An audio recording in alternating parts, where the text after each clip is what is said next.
Chega mais, nação, vamos juntos aqui analisar as últimas informações do Flamengo. O Mengão ficou no empate 1-1 com o Vasco, nós vamos analisar, tem lances polêmicos, a imprensa esportiva repercutindo esse empate do Mengão. Chega aqui, dá aquela moral, deixa o seu like, se você não é inscrito aqui no canal, Meu Mengão React, eu convido você a fazer parte aqui todos os dias, trazemos pra vocês todas as informações do Flamengo. Crédito, canal ESPN, bora pras notícias do Flamengo. O empate do líder Flamengo contra o Vasco da Gama 1-1, também encerrado na Ilha do Retiro, o jogo entre Corinthians e Sport, segunda vitória do Sport no campeonato, hein?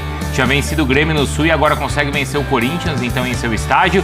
E ainda, por falar em Sul, o Grenal ainda rola. Neste momento, a partida ainda sendo vencida, ou já sendo vencida neste momento pelo Grêmio, por 3-2 em um jogo também com muitas polêmicas da arbitragem. Por isso, mais uma vez, Renata Ruel estará aqui no programa conosco. Mas não é só ela e nem só você, fã de esportes. Temos aqui os nossos comentaristas. Olha aí, Zé Elias, Rodrigo Bueno, o encontro, hein? O reencontro. Bubu, depois de tanto tempo. O país aguardava esse reencontro. Não é verdade? Não, o mundo, né? O mundo. Chipre, Áustria, Alemanha, Itália e Holanda, né? Acabou de voltar, né? De Quito, pô. Equador. Depois você me fala como é que foi lá o chá de coca, o pedalinho. Foi gostoso. Então os dois junto conosco, também o Zinho, e já vou dar boa noite também para o Zinho, afinal de contas, no Maracanã, meu amigo, empate 1-1 entre Flamengo e Vasco em um jogo muito movimentado, e é o Flamengo então empatando a partida contra o rival. Tudo bem, Zinho? Boa noite. Muito boa noite, tudo bom, Bruno? Para você, meu querido Zé Elias, companheiro de todos os dias, e um muito especial, Rodrigo Bueno, o diferenciado, né? Respeito demais, tenho uma admiração, um carinho, e adoro fazer programa com ele, porque ele gosta, como eu, ele gosta muito de tática, né? E a gente debate muito isso. E vamos falar hoje aqui sobre isso, né? Principalmente nos clássicos, hein? Teve coisa boa pra gente, tem coisa boa pra gente falar, Bubu? Tem. Sempre. Tem agito, hein, Bubu? E eu tenho uma pergunta. Um abração pro Zinho, nosso mega craque. Mas eu vou deixar pro fim do programa, meio do programa, ou você prefere que eu faça agora já uma pergunta pro Zinho? Pro Zinho? É. É relacionado ao empate entre Flamengo e Vasco? Tem um pouco a ver. Qual é a pergunta? Não, porque a gente estava na redação, hoje é um dia de muitos clássicos, né? Então tivemos no Maracanã, Flamengo e Vasco. Eu já sei qual é a pergunta. Temos um Grenal que tá pegando fogo lá, acho que é o melhor jogo. Tarde essa pergunta, então. E o Zinho, o Zé jogou muitos clássicos em São Paulo. E o Zinho jogou os principais clássicos do Brasil. Ele jogou Flamengo e Vasco, Fla-Flu, Cruzeiro e Galo, jogou Palmeiras, Corinthians, Palmeiras, São Paulo e jogou Grenal, né? Então eu tenho essa curiosidade de saber do Zinho, com tanto clássico nas costas, qual que ele acha que é o clássico mais quente, a maior rivalidade? Então daqui a pouco o Zinho responde essa, porque a gente vai começar já falando do Flamengo e Vasco, que está entre os candidatos então. Sim. Afinal de contas é o clássico dos milhões, é um clássico que movimenta duas das maiores torcidas do país, certo? Empate em 1-1, Zinho, é surpreendente? Tinha aquele retrospecto todo de nos últimos 30 jogos só 2 vitórias do Vasco, e a gente está vendo aí como mais uma vez, Zinho, o Flamengo sai na frente logo no início da partida, mas acaba, não sei se perdendo o fôlego, mas pelo menos acaba sofrendo ali o empate. Então a gente está vendo o Flamengo logo no comecinho abrindo o placarzinho. Com o Carrascal, né? Substituto do Arrascaeta, uma boa jogada pelo lado direito com o Emerson Royal, né? Também opção do Felipe Luiz para o jogo de hoje, né? Varela, que para mim foi o melhor jogador do Flamengo principalmente o primeiro tempo do Flamengo contra o Estudiantes. Hoje começou com o Emerson Royal, que fez um bom jogo pelo lado direito. Não é surpreendente. O Flamengo é superior, mesmo com o time mesclado, né? Acho que começa o jogo daquele time que começou quinta-feira. Eram 5 jogadores que iniciaram o jogo hoje, se não me engano, né? O Rossi, o Léo Ortiz, o Ayrton Lucas, o Saul e faltou um. Plata, 6.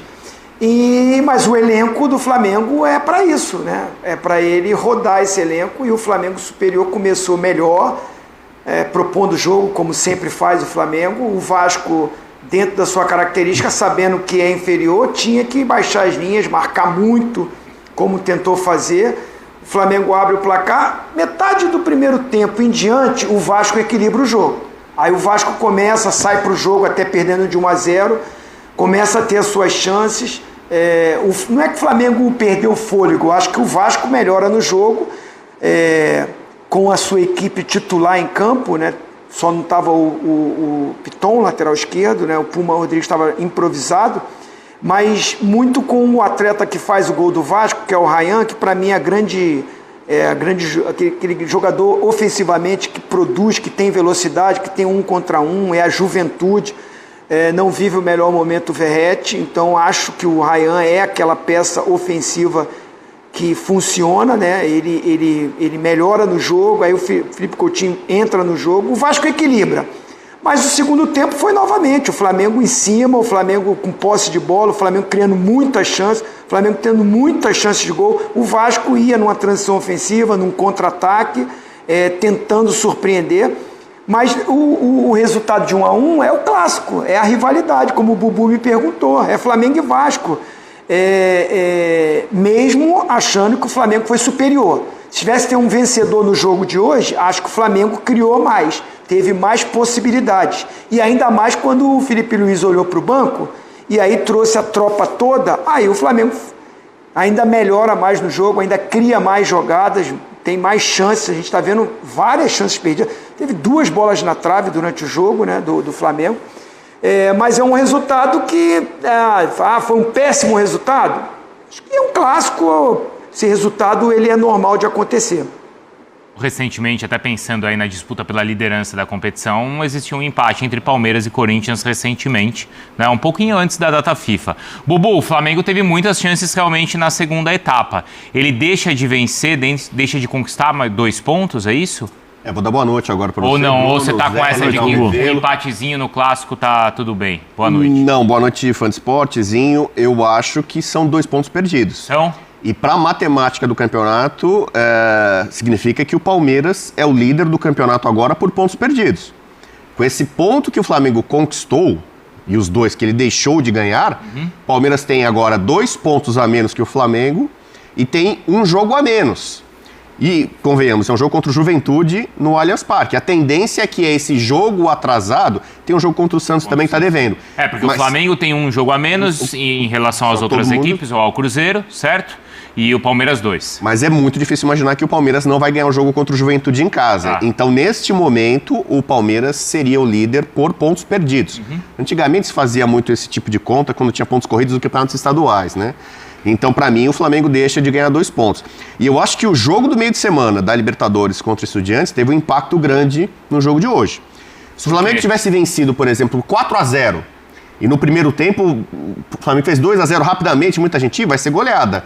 Quanto é que vai terminar isso aqui? O Flamengo no primeiro tempo já vai estar classificado, vai tirar o pé no final, e aí possivelmente esse jogo tivesse uma participação maior de titulares. O jogo da volta não seria tão decisivo ou tão dramático como promete ser, né?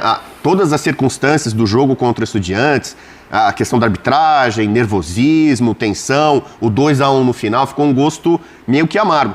E aí o Felipe Luiz, acho que a escalação de hoje passa pelos 2 jogos. O jogo anterior contra Estudiantes e o próximo. E aí você vai sem Arrascaeta, sem Pedro, sem Léo Pereira, sem Varela. O Saul, que era um cara que estava com lesão, ele estava sentindo o tornozelo até ontem, acho. E ontem ele treinou. O Saul era um cara que era tipo dúvida para a partida. O Saul começa jogando, aliás, faz mais uma partidaça, eu acho. Quase ele faz um golaço, a bola bate na trave, ele voltando para marcar, desarmar aqui atrás. Inclusive o Ryan, acho que tem um lance que ele desarma, né? Que o Ryan é a fumaça lá, realmente é um garoto atrevido, abusado, como falou o Zinho. Então, para mim, o Flamengo, pelo número, se você pegar as estatísticas, o Flamengo teve tudo para ganhar o jogo, especialmente ali na reta final. O Pedro teve 2 chances assim que ele normalmente não desperdiçaria. Alguns jogadores abaixo, o Vinha, para mim, abaixo. O Rossi, acho que também merece discussão. A gente vê o jogo muito com os flamenguistas ali. Galera cornetando o Rossi, bola parada, que em tese o Flamengo hoje tem uma defesa muito sólida. Tomar um gol do Ryan. O Ryan fez um gol de Verratti, né? Foi. O Ryan, a gente sabe que ele é liso. O Rossi saiu mal, né? Então, o Rossi saiu mal. E não é tão incomum isso, né? Em algumas saídas ele finge que vai, não vai, fica. O goleiro tem que ser decisivo, né? Ou sai, decide, soca a bola, ou fica bem posicionado para fazer a defesa. Então, para mim, o Vasco, que com o Fernando Diniz aí estava complicado no começo do jogo, conseguiu equilibrar a partida e soube sofrer, sobretudo no final, quando o Flamengo estava com quase força máxima. Mas vocês entendem que não foi a melhor escalação que o Felipe colocou em campo? Deveria ter colocado essa tropa toda desde o começo, Zé? Não, eu acho que não. Acho que o elenco do Flamengo dá essa possibilidade ao Felipe, né? Porque se você observar aí a equipe do Flamengo, você vê o Alan joga. O Alan, vira e mexe, estava jogando. Agora com o Jorginho fora, ele começou a jogar o De La Cruz, que jogou contra o Estudiantes, mas também vinha no banco. Então, era um jogador que vinha jogando. O Emerson Royal é pau a pau ali com o Varela, vem jogando sempre também. Aí o Danilo também é um bom jogador. Sim, claro. Né? Então, o time ele foi montado para isso. Eu acho, por exemplo, que o Everton Cebolinha, eu acho que não jogou, deu aquele chute na trave logo no comecinho, mas ele não participou tanto do jogo como se esperava, ou pudesse jogar um pouco mais ou atingir aquilo que os jogadores vinham jogando, que eu acho que ele foi bem abaixo. Mas é natural, você tem que colocar para jogar. Você tem essa possibilidade. O Flamengo montou uma equipe que você tem dois jogadores de uma mesma posição com a mesma qualidade, talvez com um pouquinho de mudanças nas características, mas você tem que colocar. E acho que o Felipe fez bem. Depois do segundo tempo era natural também ele colocar os jogadores mais cascudos, né? Os considerados não vou dizer os titulares, porque ele está sempre trocando, mas os caras que vêm jogando com mais frequência, né? Entre o Samuel Lino, entre o Pedro, a Arrascaeta, aí se torna um ataque contra a defesa, né? E o Vasco esperando praticamente especulando só um contra-ataque ali com o Ryan ali na frente, com o Andrés Gomes, né? Que entrou no segundo tempo. Mas assim, para o Vasco foi uma vitória. Né, especialmente por aquilo que apresentou o Flamengo no segundo tempo e as chances perdidas. E para o Flamengo eu concordo com o Bubu, né?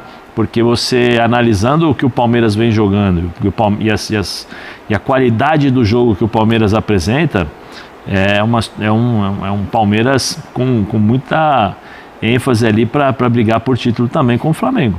O Vasco ele é o 15º colocado com 24 pontos. Para quem está ali na parte de baixo, né, principalmente o Vasco, o Santos, assim, a rodada não é tão ruim por conta do Vitória que perdeu, Juventude, Fortaleza, né, venceu a partida, mas assim, perdeu também, né, aliás, só o Sport que venceu, mas está muito mais lá embaixo. Então, não é dramático, quer dizer, o empatezinho faz o Vasco abrir pelo menos um ponto a mais ali em relação à zona do rebaixamento, Bubu. E não é um empate qualquer, né? O empate contra o Ceará do Vasco foi muito frustrante, né? O Vasco jogando em casa, São Januário, lotado, aquela pressão. Teve até vantagem numérica em campo e toma um empate com o Ceará. Ali, o Vasco complica, né? Frustra o seu torcedor. Acho que hoje o torcedor vascaíno está orgulhoso da luta, do empenho, da entrega, né? A gente vai lembrar, a gente compara muito o Flamengo desse ano com o Flamengo de 19. E não foi o Flamengo 19 que tomou 4x4, aquele Luxemburgo contra... Em Brasília, acho. Não, foi no Maracanã. Maracanã, todo 4x4, Luxemburgo, técnico do Vasco.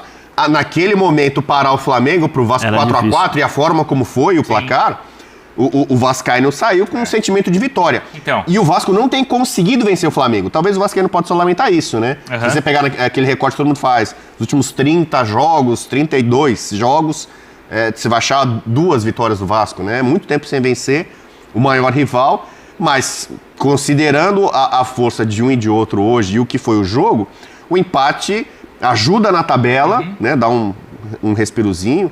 Ainda tem o Santos para jogar hoje, né?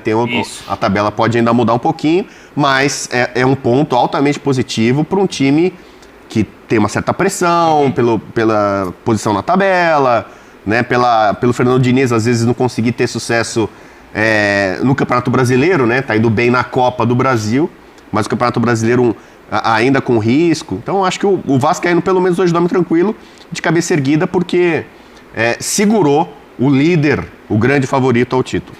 Acabou no Beira-Rio, tá o jogo entre Grêmio e Internacional. O Alan Patrick perdeu um pênalti aos 53 do segundo tempo. Último lance do jogo. Não acabou, porque o Grenal ele demora um mês para acabar, né? O VAR chamou de novo? Eu não sei se foi o VAR que marcou como os dois anteriores, viu, Zinho? Mas o Alan Patrick chutou a bola na trave. Dessa vez ele marcou direto. Foi direto? Mas direto. Enfim, foram 3 pênaltis marcados a favor do Inter, 2 foram feitos, o último, que seria o decisivo aos 53 do segundo tempo, não. E daqui a pouco a Renata Ruel analisa então esses lances pra gente. Zinho, agora é o seguinte, o Bubu fez a conta aí de pontos perdidos, tal. A liderança, então, está em risco do Flamengo, você vê assim? Lembrando que nas próximas 2 rodadas o Flamengo joga contra o Corinthians em São Paulo e recebe o Cruzeiro.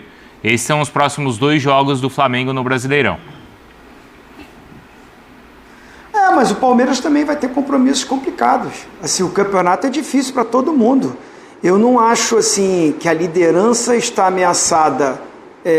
A liderança pode trocar de lado durante toda a competição, porque são as duas equipes candidatas a título. Os grandes favoritos, com o Cruzeiro correndo por fora, Flamengo e Palmeiras. O Bubu falou da tabela. O Flamengo, o Palmeiras quando jogar contra o Juventude, o Flamengo vai jogar contra o Sport. Então nessa rodada eles dois vão jogar. O jogo que está atrasado do Palmeiras é contra o Santos na Vila Belmiro, que não é fácil. Eu acho que é jogo complicado. E a gente, antes de acontecer, não pode se falar nada. Então assim, no momento o Flamengo ainda é o líder. Eu não vou por essa de pontos perdidos. O Palmeiras tem que jogar e ganhar do Santos na Vila Belmiro. Aí sim, aí vira líder. Porque nessa rodada que vai jogar contra o Juventude, o Flamengo pega o Sport. É fora o jogo do Flamengo. Mas o Flamengo tem um time muito superior ao Sport. O Sport ganhou o segundo jogo agora. Eu não vejo que o Flamengo não tem condições de ganhar do Sport fora de casa. Está ganhando todos os jogos, inclusive está invicto. A última derrota do Flamengo foi contra o Atlético Mineiro na Copa do Brasil, no Maracanã. Então, assim, acho que foi calculado. O jogo de quinta-feira é a decisão da Libertadores, por tudo que aconteceu. O desgaste foi grande, vai ser maior ainda na Argentina. O Flamengo tem um elenco espetacular que pode mesclar. O Palmeiras ontem poupou o time todo, só jogou o Everton. Ganhou o jogo, tá tudo bem, né? Aí não tem problema. Qual o problema do Felipe Luiz ter poupado 5, 6 jogadores? Poupado não, porque os caras entraram no jogo e jogaram bastante tempo. Pedro, Arrascaeta, Samuel Lino, todo mundo entrou. O Flamengo foi superior, teve mais chances. Agora, dentro de um clássico, que um time joga mais reativo, se fecha mais, nós estamos aqui exaltando o Vasco porque se defendeu e porque o Flamengo é favorito. Então, para o Vasco está maravilhoso, está tudo bem. E para o Flamengo, péssimo resultado. Eu não vejo assim. Eu vejo que o Felipe Luiz fez um trabalho bom, né? Deu minutagem para todo mundo e ganhou recuperação para a guerra que vai ser na Argentina quinta-feira. Continua líder do campeonato. Empatou um jogo que jogou melhor, teve mais chance. Com certeza, o Bubu falou, eu concordo. Poxa, 2 pontos, 3 pontos seria... Mas eu não vejo que é um absurdo, que deixou de ganhar 2 pontos. O pau acontecendo. Agora, o Flamengo tem uma vantagem também. Ele joga contra os concorrentes no Maracanã. Contra o Cruzeiro e contra o Palmeiras no Maracanã. É verdade, o Cruzeiro ele já enfrenta daqui 2 rodadas. Vamos ouvir o Felipe Luiz? Bora. Pode ser? Posso chamar? Eu acho que hoje é importante a gente ouvir na íntegra o técnico do Flamengo. Depois, claro, tem o Fernando... Tá aí, nação. Ficamos no empate, então, com o Vasco 1-1. E agora, meu amigo? Daqui a pouquinho eu vou trazer para vocês a coletiva do Felipe Luiz também sobre a classificação no Campeonato Brasileiro, como que ficou. Tamo junto. A gente se vê daqui a pouquinho no próximo vídeo.